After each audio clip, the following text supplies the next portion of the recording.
ونصلي ونسلم على رسوله الكريم أما بعد أعوذ بالله من الشيطان الرجيم بسم الله الرحمن الرحيم من عمل صالحا من ذكر أو أنثى وهو مؤمن فلنحيينه حياة طيبة صدق اللہ العظیم ان اللہ وملائکتہ یصلون علی النبی اللہم صلی علی سیدنا ومولانا محمد معدن الجود والکرم وآلہ وصحبہ وبارک وسلم۔ حمد و صلاۃ کے بعد آج رمضان المبارک کی 27ویں رات ہے۔ امام اعظم ابو حنیفہ رحمۃ اللہ علیہ سمیت بہت سارے بزرگ یہ فرماتے ہیں کہ یہی لیلۃ القدر کی رات ہوتی ہے۔ اگرچہ وہ اس بات کو طے نہیں کرتے لیکن فرماتے ہیں یہی اکثر ہم نے اسی مقام پر لیلۃ القدر کو پایا ہے۔ نبی رحمت علیہ الصلاۃ والسلام نے صحابہ کرام علیہم رضوان کے سامنے گزشتہ امتوں کے احوال ذکر فرمائے کہ ایک 1000 سال ان کی عمریں ہوتی تھی، 1500 سال تک وہ زندہ رہتے تھے۔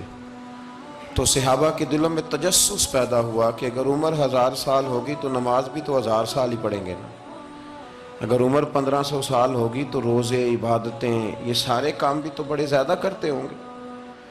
تو یہ شوق جب پیدا ہوا تو اللہ کریم نے فرمایا کہ محبوب میں ایک رات دیتا ہوں لیلۃ القدر خیر من الف شہر، جو رات ایک ہوگی پر 1000 مہینے سے بہتر ہوگی، 1000 مہینے سے۔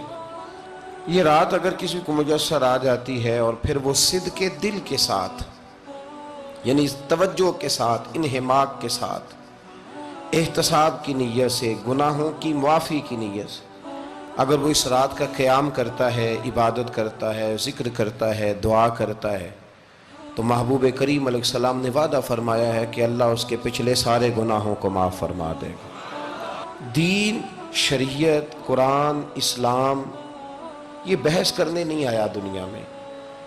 علماء جو بحث کرتے ہیں وہ توضیحات کے لیے، تشریحات کے لیے، تفاسیر کے لیے، وہ ان کا مقام ہے، لیکن ہم جو عوام بحث کرتے ہیں تو سمجھ لیں کہ دین بحث کرنے کے لیے نہیں آیا، دین تو عمل کرنے کے لیے آیا، اس پر عمل کیا جائے گا، عمل کی کوشش کی جائے گی۔ اور قرآن مجید نے کہا من عمل صالحا من ذکر او انثی، جو کوئی بھی اچھے عمل کرے چاہے وہ مرد ہو یا عورت ہو، وہو مؤمن، شرط یہ ہے کہ وہ مومن ہو، فلنحیینہ حیاتا طیبہ، فرمایا ضرور ہم اسے پاکیزہ زندگی عطا فرما دیں گے۔ جو عمل والے لوگ ہوتے ہیں انہیں اللہ کون سی زندگی دیتا ہے؟ حیات طیبہ، پاکیزہ زندگی۔ اللہ پاک، صاف ستھری، غلاظتوں سے پاک زندگی دیتا ہے جو بندہ عمل کرتا ہے۔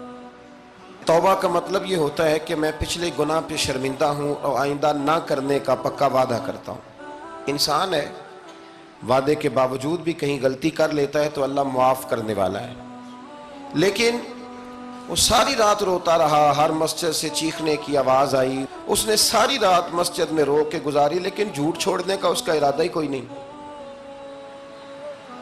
وہ تو کہہ رہا ہے 3 دن کا رمضان رہ گیا ہے، پھر میں نے دیکھ نہیں لینا تمہیں۔ فساد چھوڑنے کا اس کا پروگرام ہی کوئی نہیں۔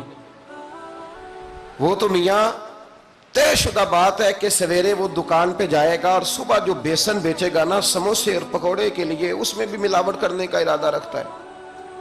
تو یہ ساری رات توبہ توبہ کہنے کا کیا مطلب ہوا؟ کھل کے ساری رات اس نے توبہ توبہ کی۔ حضرت عمر فاروق رضی اللہ تعالیٰ عنہ کے بارے میں امام ابن جوزی نے لکھا ہے کہ رات کو نا گھر کے اندر بیٹھے بیٹھے اچانک رو پڑے حضرت عمر، 62 سال عمر ہے، خلافت کے آخری ایام چل رہے ہیں، تو رو پڑے ایسے ہی گھر میں بلا وجہ ہی۔ آپ کی اہلیہ نے، زوجہ نے بیٹے کو اٹھایا، فرمایا پتہ کرو تمہارے باپ کو کیا مسئلہ ہے، کہیں کوئی تکلیف تو نہیں، درد تو نہیں، صاحبزادے آئے؟ ابا جی کیا بات ہے؟ فرمایا اماں کو بلاؤ۔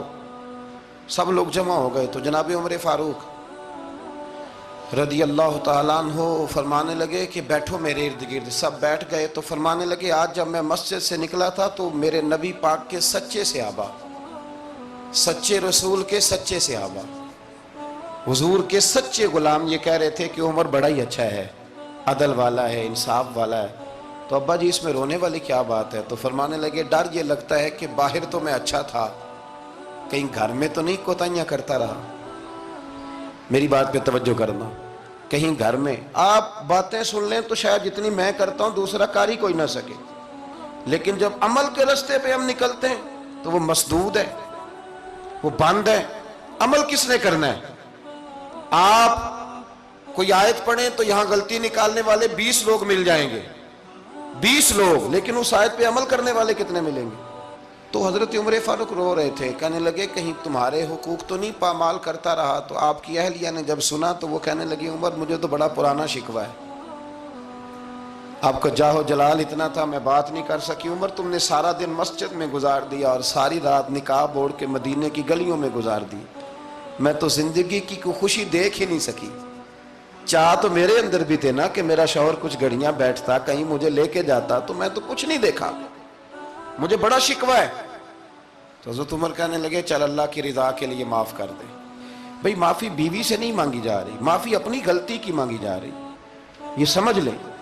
بیوی کے لیے تو خامد کا بہت بڑا مقام ہے نا، لیکن یہاں غلطی کس بات کی ہے؟ اپنی کمزوری پر غلطی کا اعتراف کر کے معذرت کا سوال کیا جا رہا ہے۔ تو حضرت عمر کہنے لگے معاف کر دے، تو اہلیہ کہنے لگی میں نہیں معاف کرتی، میری شرط پوری کریں۔ فرمایا وہ کیا؟ فرمانے لگی قیامت میں جب اللہ آپ کے لیے جنت کا حکم دے گا تو آپ میری سفارش کریں گے اللہ کی بارگاہ میں؟ سفارش کریں گے کہ یا اللہ مجھے کپڑے دھو کے دیتی تھی، میری عزت کی حفاظت کرتی تھی، میرے بستر کو پاک رکھتی تھی، کہیں گے؟ تو حضرت عمر فرمانے لگے تیرے ساتھ وعدہ رہا، رب نے اگر عمر کو اپنے فضل، اپنے کرم اور اپنے محبوب کے صدقے جنت دی تو عمر تیرے بغیر جنت میں نہیں جائے گا۔ عمل کا رستہ، عمل کا رستہ دیکھیں نا، 2 دفعہ استاد بات کرتا ہے، 2 دفعہ، اور کوئی زیادہ، ایک تو ہے نا کہ ایم اے اور جناب ایم ایڈ اور ایم فل اور پھر پی ایچ ڈی قسم کا استاد، ایک وہ جو matric P T C teacher ہے نا، وہ 2 دفعہ اسٹوڈنٹ کو کام کہے تو تیسری دفعہ وہ ناراض ہو جاتا ہے، کہتا ہے میں 2 دفعہ کہا ہے۔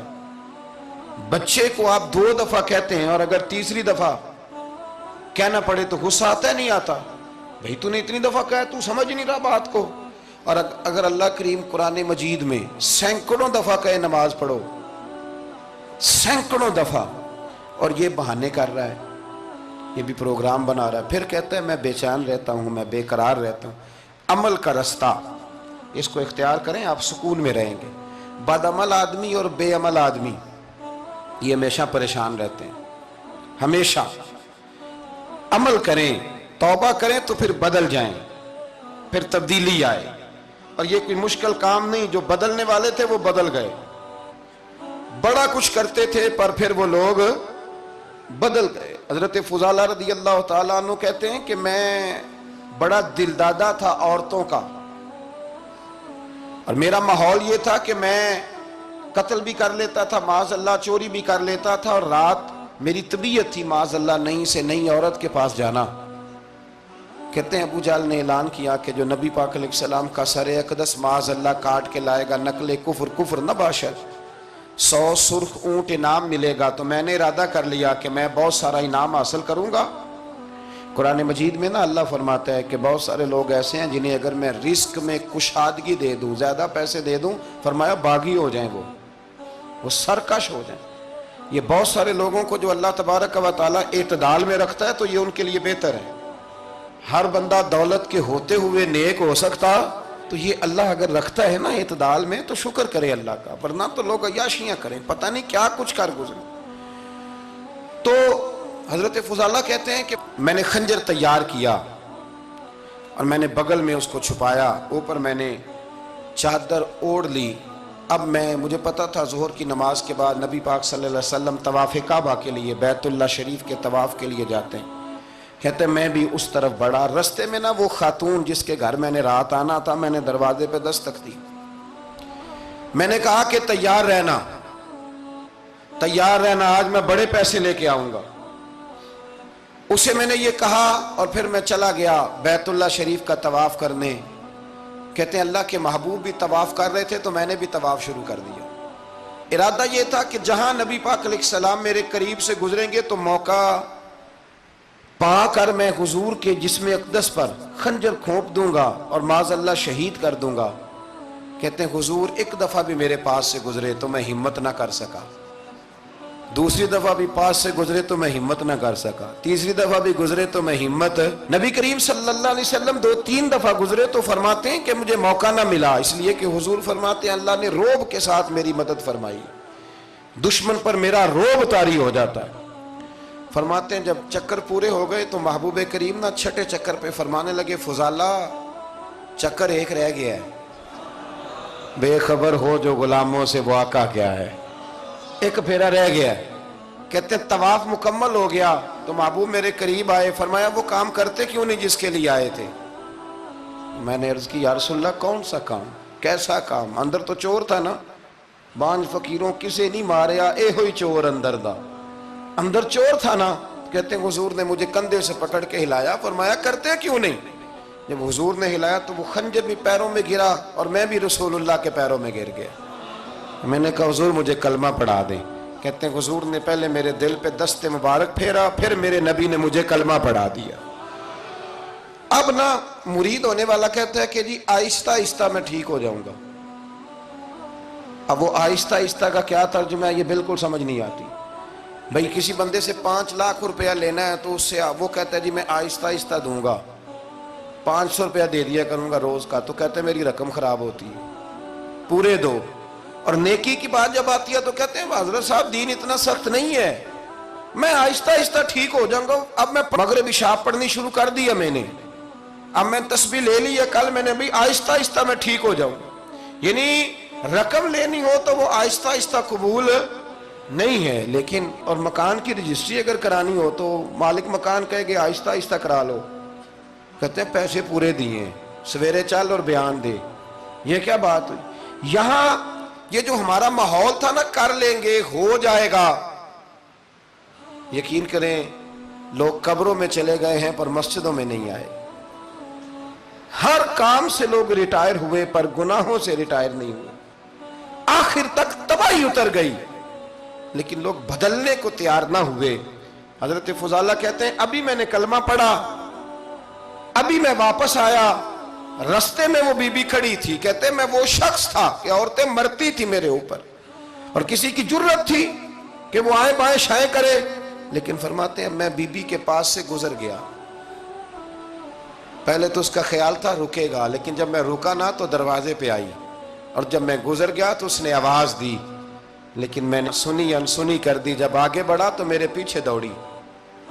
فرماتے ہیں مجھے پکڑ کے کہنے لگی فضالہ تجھے کیا ہوا، تو وہی نہیں جو یہاں سے گیا تھا؟ آپ فرماتے ہیں میں کبھی نہیں رویا تھا، میں کبھی نہیں رویا تھا، اور جب کہا نا تو وہی نہیں، کہتے میں نے سر اٹھایا تو میری آنکھوں میں آنسو تھے، میں نے کہا میں جو گیا تھا وہ نہیں ہوں، اب تو میں محمد عربی کا غلام بن گیا، اب میں وہ نہیں ہوں، اب نہیں ہو سکتا کہ کوئی میری نظر میلی ہو جائے، یہ کیسے ممکن ہے؟ اب نا اسلام کی تعریف ہم نے یہ کی ہے کہ خبردار کوئی ہمارے قریب نہ آئے، ہم کسی کو بات نہیں کرنے دیتے کہ ہم مسلمان ہیں، ہم بات نہیں کرنے دیتے۔ پتہ کیا بات ہے، ایک میری یہ تقریر ہوتی ہے ممبر پہ اور ایک میرا عمل ہوتا ہے جب میں سفر کرتا ہوں، جب میں گاڑی میں بیٹھتا ہوں، جب میں دوستوں سے ملتا ہوں، جب ان دونوں باتوں میں تضاد آتا ہے نا، تضاد، تو لوگ تقریر کو جذبات نہیں کہتے، ایک فن بن جاتی ہے تقریر۔ آپ کو پتہ ہے نا وائزین نعت خاں کہتے ہیں میں نے محفل لوٹ لی، پھر لوگ شمار کرتے ہیں کتنے لوگوں نے سبحان اللہ کہی، پھر لوگ شمار کرتے ہیں کہ آج 5 بندے روئے بھی تھے جب میں تقریر کر رہا تھا، تو پھر یہ فن ہے، یہ جذبات کا اظہار۔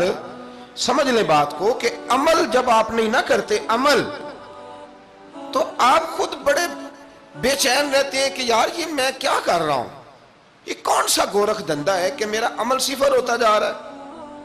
ہمارے ایک استاد تھے تو وہ فرمایا کرتے تھے کہ اگر پڑھے لکھے آدمی کو تم بے عمل دیکھو تو اس سے دور ہٹ جایا کرو ورنہ تمہیں بھی بے عمل کر دے گا۔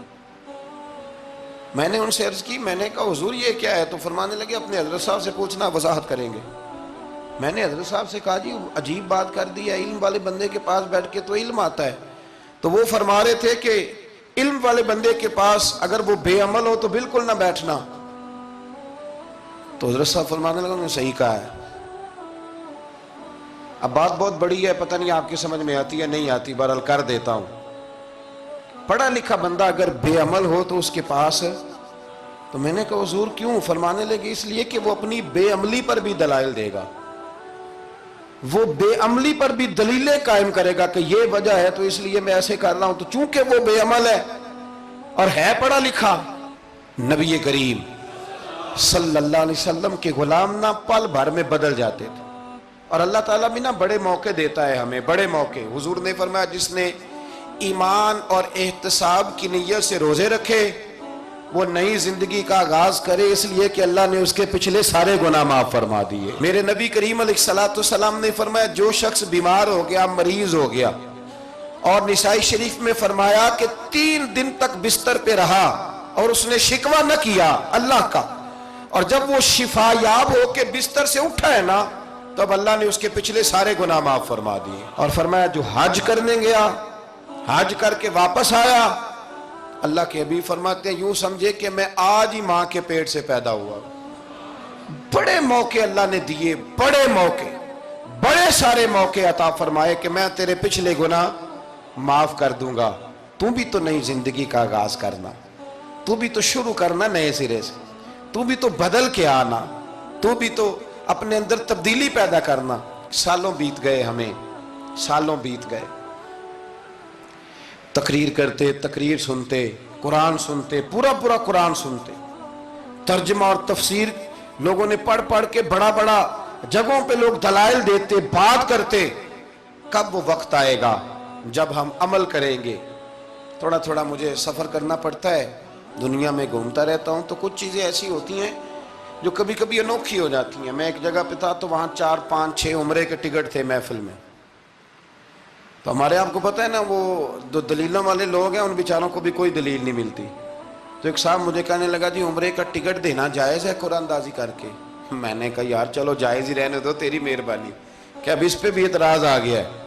میں نے کہا 100% جائز ہے، کوئی اس میں کوئی ایسی بات نہیں ہے.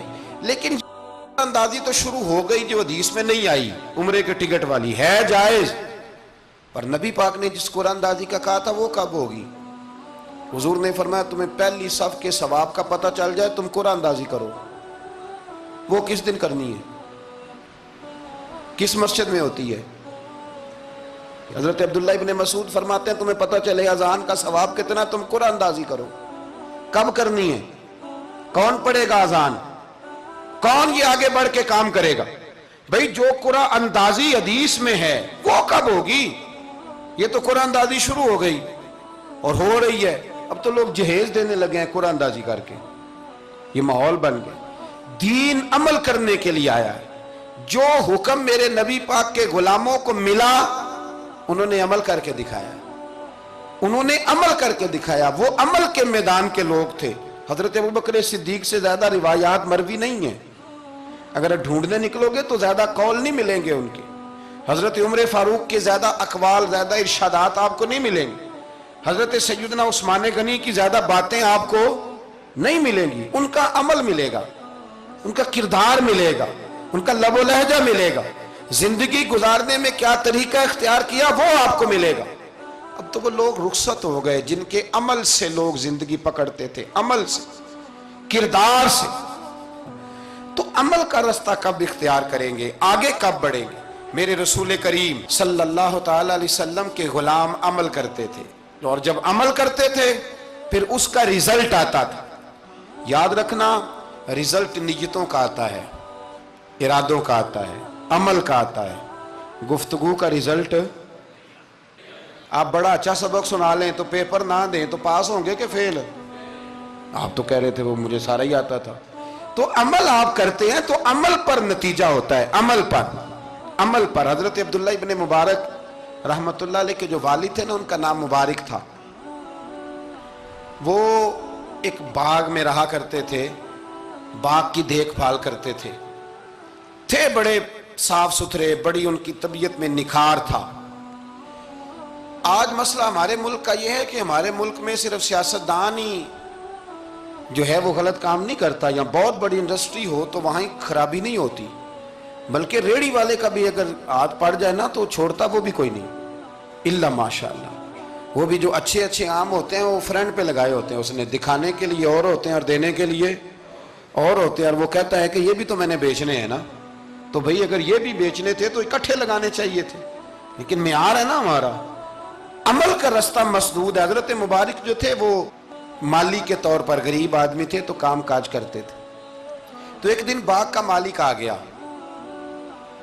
اس نے آ کے آپ سے کہا کہ کنوں کا باغ تھا، اس نے کہا کہ لاؤ ایک، کنوں لا کے دیا تو کھٹا تھا، اس نے کہا یہ نہیں ٹھیک، دوسری درخت سے لاؤ، دوسرے سے لائے تو وہ بھی کھٹا تھا، تیسرے سے لائے وہ بھی کھٹا تھا۔ کہنے لگا بیٹے کتنے سال ہو گئے تمہیں؟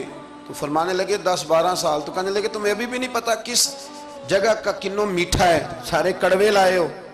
تو آپ فرمانے لگے آپ نے مجھے دیکھ بھال کے لیے رکھا ہوا ہے، کنوں چکھنے کے لیے نہیں رکھا، مجھ سے قسم اٹھا لیں کبھی میں نے چکھا بھی ہو، اس لیے کہ میرے ذمے اور کام۔ باغ کا مالک اتنا خوش ہوا کہ اس نے آزاد بھی کر دیا، اپنی بیٹی کا نکاح بھی کر دیا، اور وہ باغ بھی آپ کو تحفے میں ہی دے دیا۔ ان کے گھر حضرت عبداللہ بن مبارک پیدا ہوئے۔ ان کے والد گرامی کہتے ہیں کہ ایک دن پھر ایسا ہوا کہ میں نے نا باغ بڑا سجایا، سوارا، محنت کری، بادشاہ آ گیا۔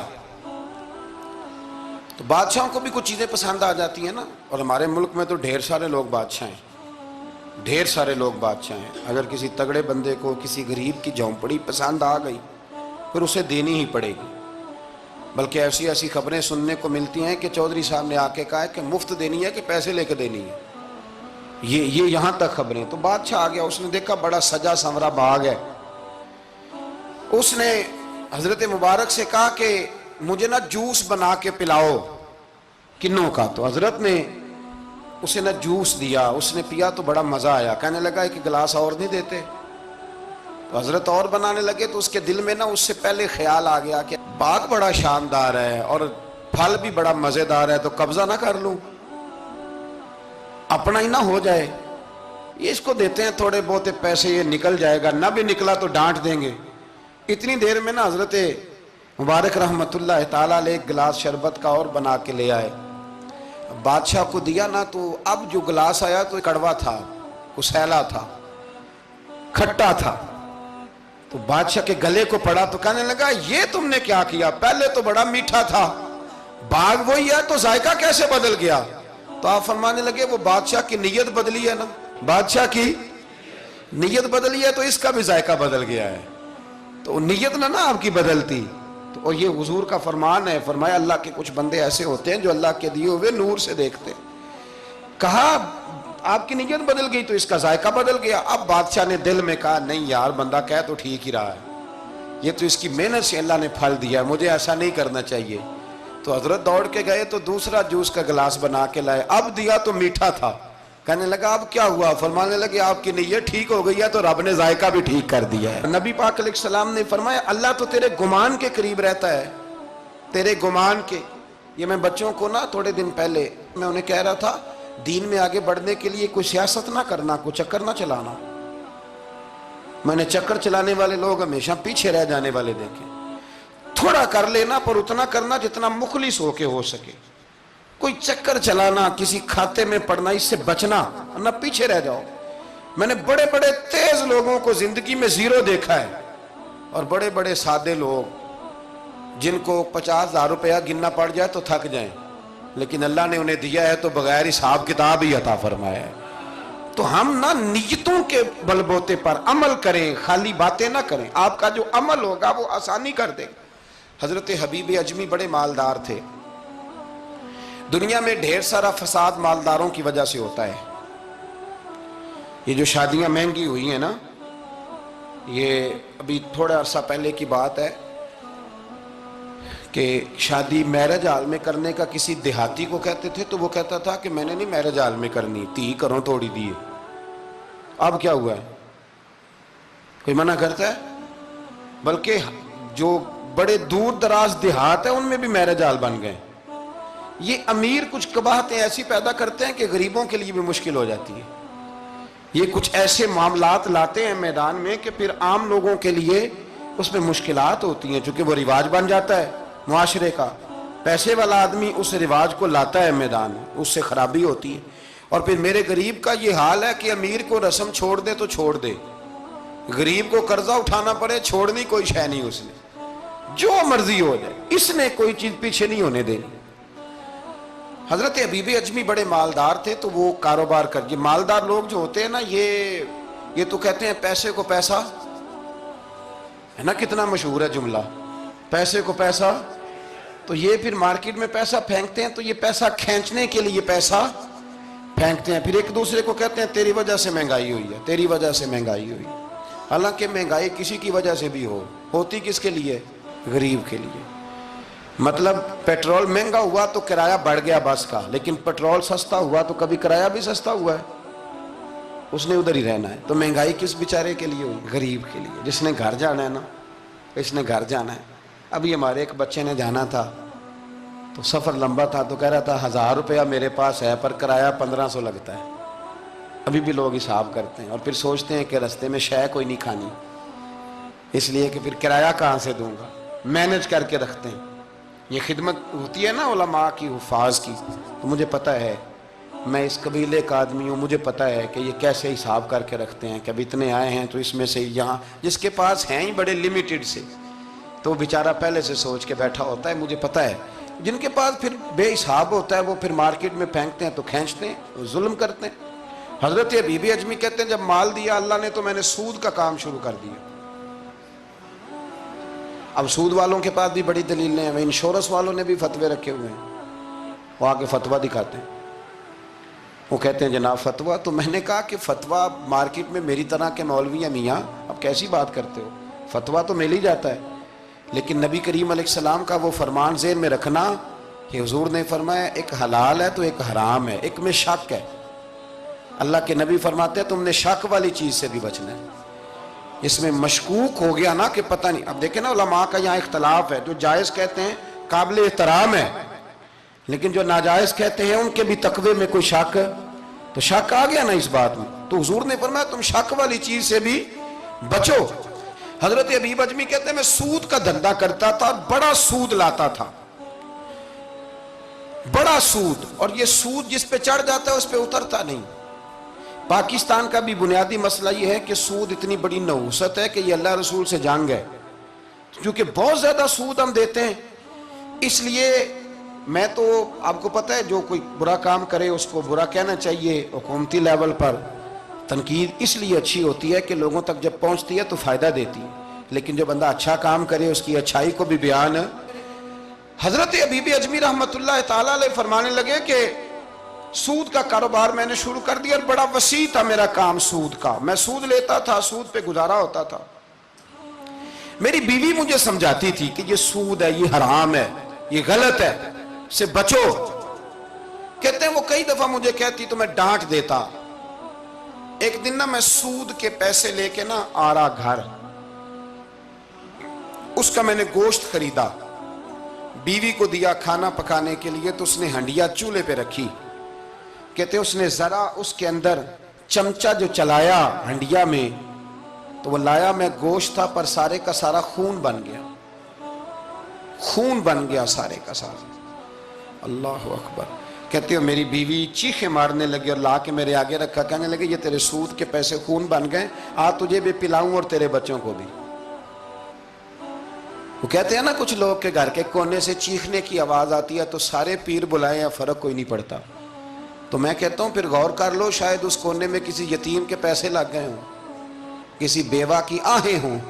اگر اس رقم کی کوئی گھر بن جائے نا تو پھر ساری دنیا کے پیر جمع کرو تو چیخنے کی آوازیں بند نہیں ہوا کرتی۔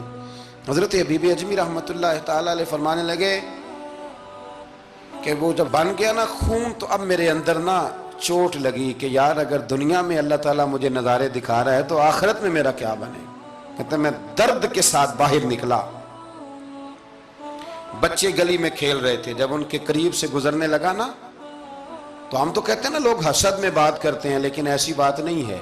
کچھ شریر لوگ ہوتے ہیں جو حسد میں بات کرتے ہیں، پر دیکھنا چاہیے کہ لوگ ہمارے بارے میں کیا کہتے ہیں۔ انتم شہداء اللہ فی الارض، حضور نے فرمایا تم زمین پر اللہ کے گواہ ہو، مومن جو تمہارے بارے میں کہے کان لگا کے سنو، لوگ تمہیں کیا کہتے ہیں، کن لفظوں سے یاد کرتے ہیں؟ جن لفظوں سے لوگ دنیا میں یاد کرتے ہیں، مرنے کے بعد بھی انہی لفظوں سے یاد کریں گے، انہی لفظوں سے۔ کوئی تمہارے لیے ہاتھ اٹھا کے دعا نہیں کرے گا۔ ہاں اگر تم نے خیر کی ہوگی تو پھر لوگ گلیوں سے نکل نکل کے آئیں گے، پھر لوگ روئیں گے کہ بندہ بڑا تھا۔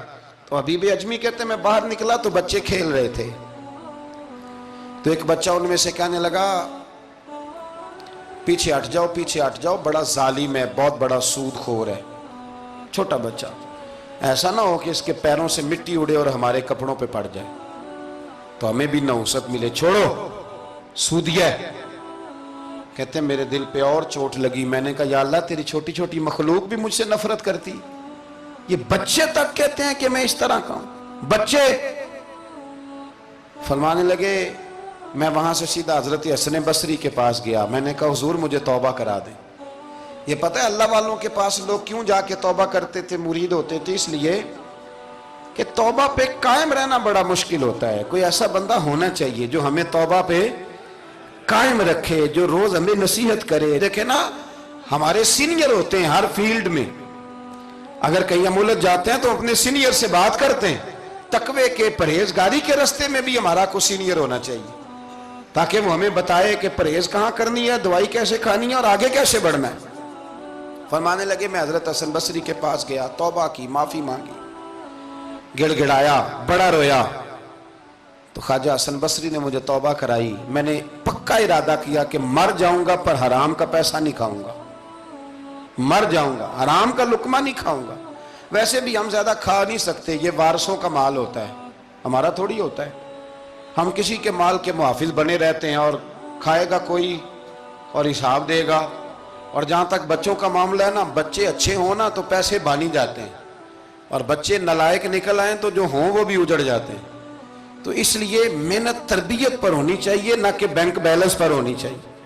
حضرت حبیب اجمی کہتے ہیں واپس آیا سچی توبہ کر کے، ایک لقمہ حرام نہیں کبھی لوں گا۔ ابھی وہ بچے وہیں کھیل رہے تھے جن کے پاس سے میں گزر کے گیا تھا، کہتے ہیں واپس آیا تو وہیں کھڑے تھے، انہی بچوں میں سے وہی بچہ دوبارہ بولا، کہنے لگا پیچھے ہٹ جاؤ، پیچھے ہٹ جاؤ، اللہ کا ولی آ رہا ہے، کہیں ایسا نہ ہو کہ ہمارے پیروں سے گرد اڑے، اس کے کپڑوں پہ پڑے اور ہم بے ادب لکھ دیے جائیں۔ کہتے ہیں میں نے چلتے چلتے چیخ ماری کہ اے اللہ، ابھی تو میں آج بدلا ہوں، آج میں بدلا ہوں، تو تو نے میرے حق میں ساری گواہیاں بھی بدل دی ہیں، تو نے سارا نظام بدل کے رکھ دیا ہے۔ تبدیلی اپنے اندر لائیں، روح کے اندر لائیں، مزاج کے اندر لائیں۔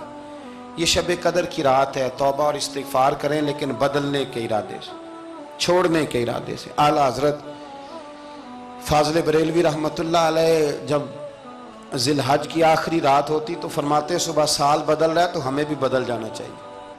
لوگ پوچھتے حضور کیا بدلیں؟ فرمایا جو ایک سپارہ پڑھتا تھا 2 کر دے، اور فرمایا جو اپنے آپ کو خوش کرنے کے لیے باتیں کرتا تھا وہ باتیں کم کر دے۔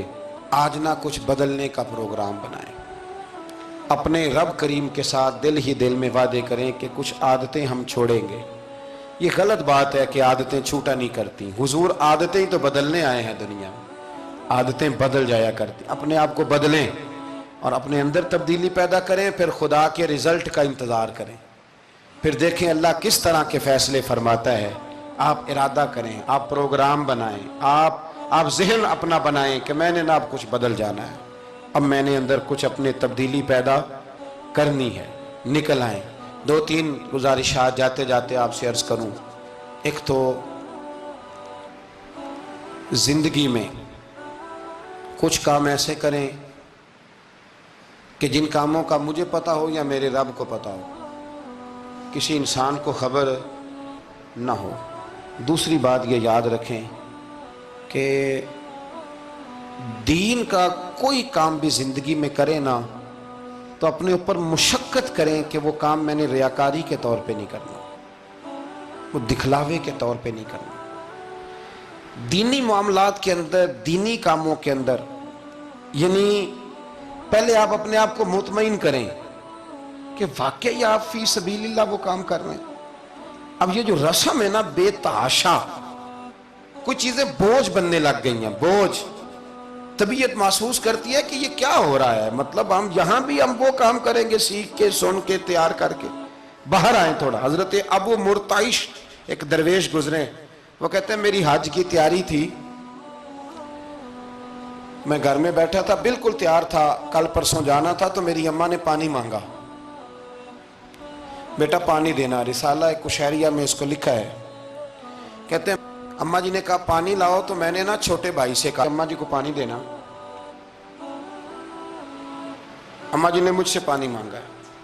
یہ جو پیر صاحب ہوتے ہیں ان کو بھی اماں کی خدمت کرنی چاہیے کہ نہیں کرنی چاہیے؟ وہ جو انڈسٹری کا مالک ہے 2 کروڑ روپیہ وہ نرس رکھ دے اماں کو کہ خود اماں کو روٹی کھلائے، وہ کہتا میں کر تو رہا ہوں، میں ہی تو تنخواہ دیتا ہوں، بی بی جو رکھی ہوئی ہے، کس کو خدمت کرنی چاہیے؟ ڈاکٹر صاحب کو، انجینئر صاحب کو۔ نبی وقت بھی ہونا، نبی وقت بھی اور ولی وقت بھی، تو ماں اس کے لیے بھی قابل تعظیم ہوتی۔ آپ بات کو سمجھیں، نبی کریم علیہ السلام تو اپنی رضائی ماں آتی تھی تو حضور اٹھ کے کھڑے ہو جاتے تھے۔ حضور نے کہا یہ تعظیم کا موقع ہے۔ حضرت ابو مرتعش کہتے اماں نے پانی مانگا، کل میں نے حج پہ جانا تھا، چھوٹے بھائی سے کہا ذرا اماں کو پانی دینا، چونکہ میں تو پیر صاحب ہوں، میں تو علامہ صاحب ہوں، 25-30 آدمی ابھی گلی میں کھڑے ہیں مجھے ملنے والے، پتر تو پانی لا دے، پانی کی بات ہی ہے نا۔ کہتے فوراً میرے دل میں خیال آیا کہ سینکڑوں میل کا سفر حج کا پیدل کرنا ہے، اس کے لیے تیرا نفس تیار ہے، اور یہاں سے اٹھ کے وہاں مٹکے سے پانی ڈالنے جانا ہے اماں کے لیے، اس کے لیے ذہن تیار نہیں۔ فرماتے ہیں پھر میرے اندر سے آواز آئی کہ یہ تو حج کرنے جا رہا ہے نا، اس میں لوگ تجھے حاجی کہیں گے، اور واپسی پہ تیرے گلے میں پھولوں کا ہار ڈالیں گے، لیکن اماں کو پانی پلانے پر تو کوئی بندہ انعام نہیں دے گا، کوئی شور نہیں ہوگا۔ تو فرماتے ہیں میں سمجھ گیا کہ ابھی میں حج کے لیے نفسیاتی طور پر تو تیار ہوں پر دلی طور پر تیار نہیں ہوں۔ کہتے ہیں میں نے حج کا ارادہ چھوڑ دیا۔ میری اماں کہنے لگی بیٹے جاتا کیوں نہیں؟ میں نے کہا اماں پہلے تیرے تک پہنچ لوں پھر بیت اللہ شریف تک بھی پہنچ جاؤں۔ تو دینی کام زندگی میں کوئی بھی کرے نا مخلص ہو کے کریں، نکل آئیں تسنوں سے، بس کریں۔ یار مطلب سب کے سامنے اداکاری تو اللہ رسول کے سامنے بھی اداکاری، چھوڑ دے یار۔ مطلب ویسے بھی میں کہتا ہوں اداکاری کرتے بندہ تھک جاتا ہے، اداکاری کرتے کرتے نا بندہ وہ لمبی نہیں چلتی۔ تو آپ نارمل زندگی میں اللہ رسول کے ساتھ رہیں گے تو وہ آپ کے لیے بہتری ہوگی، آسانی ہوگی آپ کے لیے۔ میں شب برات کی محفل کے بڑے پوسٹر نہیں بنواتا، شب قدر کے بھی نہیں بنواتا، اگر کبھی بنتے ہیں تو دوست کوئی بنا کے لگا دیتا ہے، بڑا مختصر سا پیغام، وہ بھی شاید آج کیوں بلا۔ میں دوستوں کو ہمیشہ کہتا ہوں کہ جس کو تنہائی میں شب قدر میں مزہ آتا ہے نا اللہ اللہ کرنے کا، وہ تنہائی میں کرے، لیکن زیادہ تر لوگ کر نہیں پاتے، اس لیے ہم محفل کو سجاتے ہیں۔ اس میں کوئی ایسا مقصد نہیں، کوئی ایسا معاملہ نہیں، خدا را کچھ تھوڑا سا اخلاص للہیت پیدا کریں طبیعت میں، اور کبھی بھی دین کے معاملے میں کسی جگہ بھی کوئی ایسا کام نہ کریں جس میں رکاوٹ ہو، آزمائش ہو۔ ابھی کی بات بتاتا ہوں، میں نے ہمارے جو تراویح کے حافظ صاحب ہیں ان کی خدمت کی، ابھی ہم نے، مجھے ایک سنگی کہنے لگے آپ نے بتایا نہیں کیا دیا ہے۔ میں نے کہا میرے خیال میں بتانے کے لائق ہوتے تو شاید بتاتا، اب آپ کسی کو 2-4 ہزار دے کے اس کا اعلان کریں گے تو یہ کچھ چیزیں ہیں نہیں اعلان کرنے والی۔ پھر یہ کہ وہ میں دیکھتا رہتا ہوں نا جی، تصویریں پہنچتی رہتی ہیں کہ جو 500 دے رہا ہے وہ بھی فوٹو کھنچوا رہا ہے، جو سوٹ دے رہا ہے وہ بھی فوٹو کھنچوا رہا ہے۔ تو جو ایک جگہ پہ میں کھانے کے لیے بیٹھا تھا ٹیبل پہ، تو انہوں نے پہلے نا برتن اٹھا کے تو چاولوں کی فوٹو کھینچی، پھر قورمے کی کھینچی، پھر ساری چیزوں کی۔ تو میں نے کہا کہ یار پہلے ہمیں پوچھ لو ہم نے کیا کیا کھانا ہے، جو کھائیں گے اس کی فوٹو کھینچ لینا۔ اب تم ہماری فوٹو کے ساتھ قورمہ فٹ کرو گے تو لوگ تو کہیں گے نا مولانا کھا کے گئے، تو میں نے پتہ نہیں کھانا ہے نہیں کھانا۔ تو آپ ڈریں اللہ تعالیٰ سے، ہر بات میں تھوڑی یہ مطلب تسنع آئے گی، ہر بات کے اندر تھوڑا یہ معاملہ رہے گا۔ تو تیسری گزارش جو بڑی ضروری اور بڑی اہم ہے، دنیا میں جو چیز اس وقت سب سے زیادہ پریشانی کا شکار ہے وہ دینی اقدار ہیں۔ ہر شعبے میں تیزی سے کام ہو رہا ہے، تیزی سے، اور دینی اقدار کو لوگ پیچھے کرتے جا رہے ہیں۔ کئی بہانے ہیں لوگوں کے پاس، کہتے ہیں مولوی لڑتے بڑا ہیں تو ہم کدھر جائیں، تو میں کہتا ہوں کون سا مولوی کہتا ہے شراب پیو؟ کہا ہے کبھی کسی مولوی نے؟ وہ کوئی بھی ہو، کسی نے کہا ہے کہ رشتہ داروں کے تعلقات خراب کر لو؟ کسی نے کبھی کہا ہے کہ ڈاکے مارو؟ تو آپ کیا بات کرتے ہیں صاحب؟ کون سا مولوی کہہ رہا ہے کہ چوریاں کرو؟ تو دینی اقدار اور چیز کا نام ہے، اصول میں اختلافات ہیں، وہ اپنی جگہ پہ قائم ہے، وہ رہیں گے، چلے آ رہے ہیں، لیکن آپ دینی اقدار کا خیال کریں۔ اب نئی بحث چھڑ گئی ہے کہ مسجد میں سیمنٹ کی بوری دینے سے بہتر ہے کسی غریب کو آٹے کا تھیلا دے دو۔ اصل بات یہ غریبوں کی آواز بند کرنا چاہتے ہیں۔ ایک مسجد واحد جگہ ہے جہاں سے غریبوں کی آواز بلند ہوتی ہے۔ سویرے تجربہ کرنا، سویرے کسی مسجد میں افطاری کے وقت پہنچنا، لائنوں میں لگ کے لوگ افطاری کر رہے ہوں گے اور سینکڑوں لوگ روٹی کھا رہے ہوں گے، اور ان میں امیر کوئی بھی نہیں ہوگا، سارے ماڑے لوگ ہوں گے۔ تو مسجد ہی تو ہے، جب بنتی ہے تو غریب کی بات ہوتی ہے، غریب کو روٹی ملتی ہے۔ یہ مدارس کے اندر سیٹھوں کے بچے پڑھنے آتے ہیں، تو یہ کفالت خانہ نہیں سمجھتے آپ تو لوگوں کو بھکاری بنا رہے ہیں، بھکاری۔ مجھے پتا ہے کہ بہت بڑے ہاسپٹل میں جو صدقات اور زکوٰۃ کے نام پہ بنا ہے، وہاں بھی اگر آپ نے علاج کرانا ہے تو آپ کو پہلے رسوا ہونا پڑتا ہے۔ ناراض نہ ہونا، میں بتا رہا ہوں رسوا ہونا پڑتا ہے، میں ذمہ داری سے کہہ رہا ہوں۔ وہ کہتے ہیں جاؤ جا کے اپنے علاقے سے لکھوا کے لاؤ کہ ہم نے زکوٰۃ میں سے علاج کرانا ہے۔ لکھوانا پڑتا ہے کہ نہیں لکھوانا پڑتا؟ یعنی جو ہسپتال بنا ہی صدقات اور زکوٰۃ پہ ہے، میں کسی کو ٹارگٹ نہیں کر رہا، لیکن وہ کہتے ہیں جاؤ 4 آدمیوں سے لکھوا کے لاؤ۔ پہلے آپ نے لکھوانا ہے، پھر آپ نے تصدیق کرانی ہے، پھر پاپڑ بیلنے۔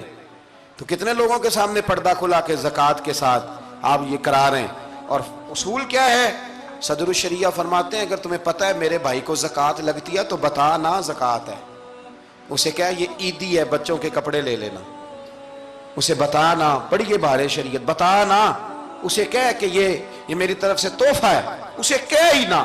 اسلام اتنی پردہ داری، یہ جو ہمارے مدارس ہیں نا، میں بڑی ذمہ داری سے، یہ مجھ سے پہلے ایک دوست نے پوچھا، پھر 2 4 5 لوگوں نے پوچھ لی یہ بات، تو میں نے کہا کہ نبی پاک کو یتیموں غریبوں کا بڑا خیال تھا، پر حضور نے تو مدینے آ کے سب سے پہلے مسجد ہی بنائی ہے، حضور نے باقی سارے کام بعد میں کی۔ تو یہ اب نیا پراپوگنڈا ہے۔ دینی اقدار میں تھوڑا تھوڑا نا اپنا حصہ ڈالے۔ کس طرح بھلا؟ کس طرح؟ جب بہت سارے لوگ دین کے مخالف بات کر رہے ہوں تو آپ ایک آواز صرف بلند کر دیں کہ نہیں یار ایسی کوئی بات نہیں ہے، دین کل بھی قابل عمل تھا، آج بھی قابل عمل ہے، قیامت تک قابل عمل رہے گا۔ آپ اپنا حصہ ڈالیں۔ وہ چندے دینے، وہ باقی معاملات بڑے بعد کے ہیں، لیکن میں سمجھتا ہوں سب سے زیادہ جس چیز کی ضرورت ہے وہ یہ ہے کہ ہم دین کے نمائندے بنیں۔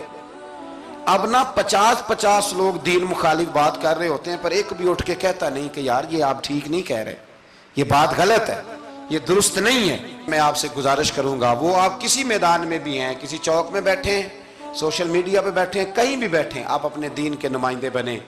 اس تیزی کے ساتھ لبرل لوگ دین کو بدنام کرتے ہیں، اس تیزی کے ساتھ نظام کو چلاتے ہیں، اتنی خرابی پیدا کرتے ہیں کہ آنے والی نسل دین بیزار ہوتی جا رہی، دین بیزار، یعنی بچے خوف کھاتے ہیں مسجد کے، مدرسے کے، مولوی کے نام سے خوف کھاتے ہیں۔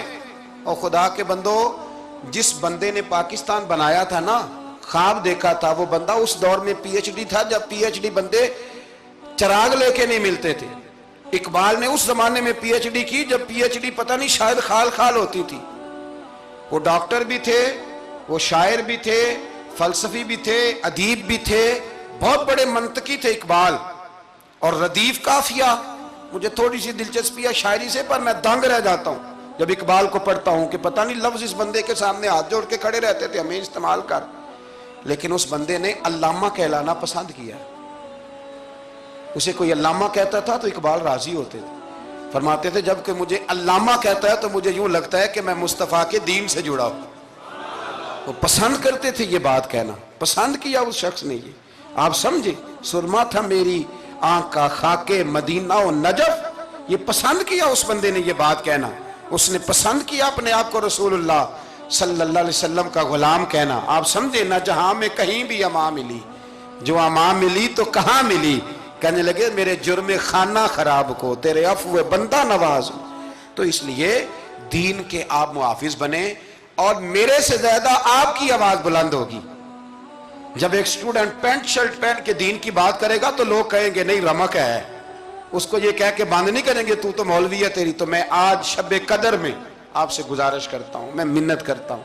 اب نہ بڑی تباہی ہو گئی ہے, میری نسل کے آنے والے بچے دین بیزار ہو گئے, وہ ڈرتے ہیں, شب قدر کی راتوں میں مسجدوں میں نہیں آتے, شب برات کی راتوں میں مسجدوں میں نہیں آتے. ایک تیزی سے جال پھینکا گیا ہے اور کافر اس میں کامیاب ہے. خدا را واپس لوٹو, اپنے دین کے نمائندے بنو. اقبال کہا کرتے تھے میری زندگی کا مقصد تیرے دین کی سرفرازی, میں اسی لیے مسلمان, میں اسی لیے نمازی. کہنے لگے یا رسول اللہ میں مسلمان بھی اس لیے ہوں کہ میں دین کی بات کروں گا, اور نماز بھی اس لیے پڑھتا ہوں کہ تیرے دین کا جھنڈا بلند ہوگا.